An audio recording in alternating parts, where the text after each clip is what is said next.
Time for this week's unknown story of Western New York. And a look back at Prohibition and an age when Grand Island was Western New York's front door for rum runners. A century ago, it was a fantasy island of a different sort. Grand Island was what some might have called a bootlegger's paradise. And Mary Cook of the Grand Island Historical Society says, like in real estate, it all came down to location, location, location. We were the ideal spot for rum running because you could see anyone coming. There were no bridges, you had to get here by boat, and anybody who was doing anything had a person scouting. Cook hosts a talk given by the society called Boats, Booze, and the Buffalo Launch Club in the 1920s. So you could watch and see what was coming, and by the time anyone showed up to enforce any law, everything looked fine. The barons of bootlegging on the island were widely known as the Fix brothers. Less than 3 months into Prohibition, Frank and Charles Fix of Black Rock bought the Bedell House on Grand Island.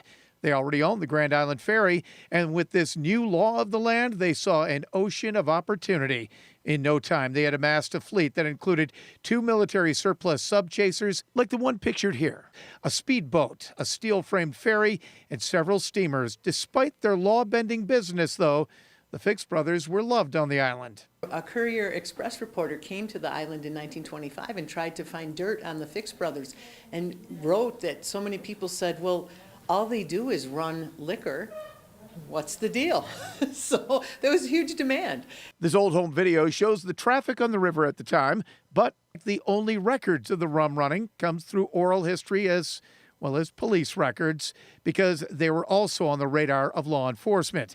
A 1920 raid on the Bedell House produced nothing, but 3 years later, the feds gathered quite a bit of evidence and came up with indictments, including June 7th, 1923, transporting 1,100 cartons of Canadian ale and 51 barrels of beer. Then on June 15th, 605 cartons of ale and 50 barrels of beer.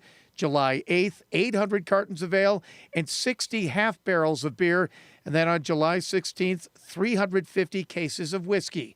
Warrants were issued, and the Fixes eventually turned themselves in and eventually pleaded guilty. They were sentenced to fines and a few months in the county penitentiary.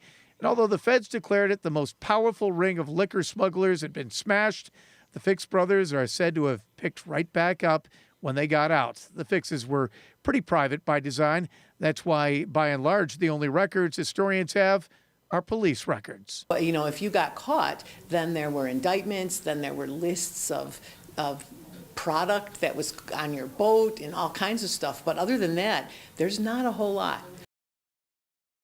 Yeah, through the years, there were boats that were seized, there were more charges, but the end of Prohibition in 1933, that really knocked their, obviously, the rum running business. But then 2 years later, the Grand Island bridges were built, so their ferry business went out of business, and then the Bedell House burned. So the heyday went to some bad luck for the Fix brothers, but part of Grand Island and Western New York history. Yeah.